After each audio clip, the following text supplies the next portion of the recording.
Pasuk says in Toldot, and Esav, when he was 40 years old, Ve'esav ben 40 shana, ve'ikach ishas Yehudas bas berachiti, two wives, he took two Chiti wives, one Yehudas, one Basmas, v'tienem ha'es ruach liYitzchak Rivka. They were meiras ruach, they were a sore for Yitzchak and Rivka. The Targum right away explains Meragzim, Nisarvin, and Meragzim, remember Yitzchak. They did totally the opposite of whatever Yitzchak and Rivka said. They did the opposite. Then the next pasuk says, "V'ikazakin Yitzchak v'techen eidam yirais," and Yitzchak became old, and his eyesight became affected. He wasn't able to see anymore. Rashi already brings that different explanations. What does it mean that he lost his eyesight? One of the explanations from the idol worship of these women, the wives of Esav, they would be serving idols in his home, and from the smoke he became blind. Smoke became blind. We go to barbecues. We don't become blind from barbecues. Yeah, so much smoke was there that made him blind. What's going on over here? The Maral in Gurari says that there's a very deep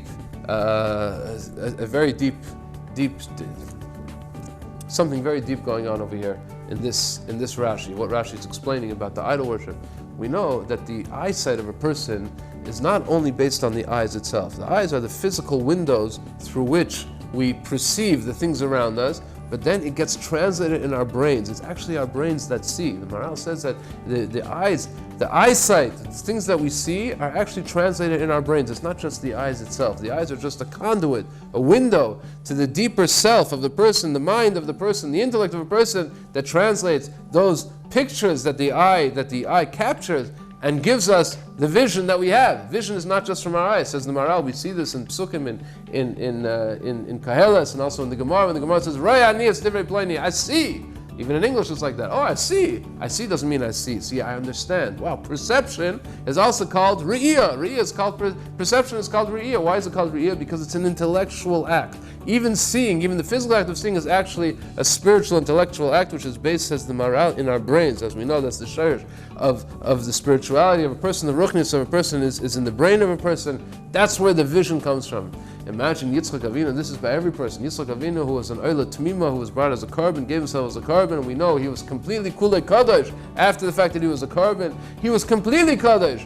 And Kal V'chomer, his eyesight, Kal V'chomer, the eyes that he had were completely Kadosh, says the Maral. When these women came and they started serving the idols in front of his eyes, in front of his nose, it affected his eyes. His eyes were not able to tolerate it. His eyes, Pasha, were not able to tolerate it. They shut down. They completely shut down. The eyesight shut down because they weren't, the Heliga eyes of Yitzchak were not able to tolerate this vision, seeing his son's wives bringing Avodah Zarah. That's what it means, that the smoke of the Avodah Zarah blinded Yitzchak. It says the Maral.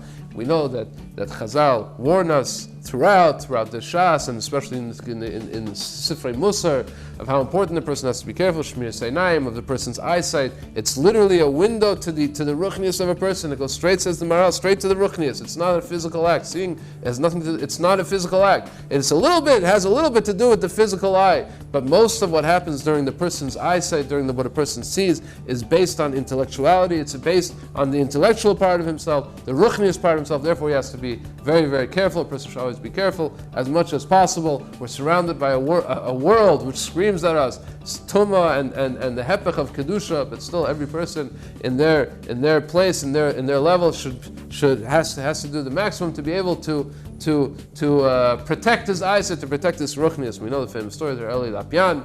When the Bachar came to him and said, "I want to go to a chasana," he said, "For go to a chasana, you have to be careful. You know, women get dressed up for a chasana.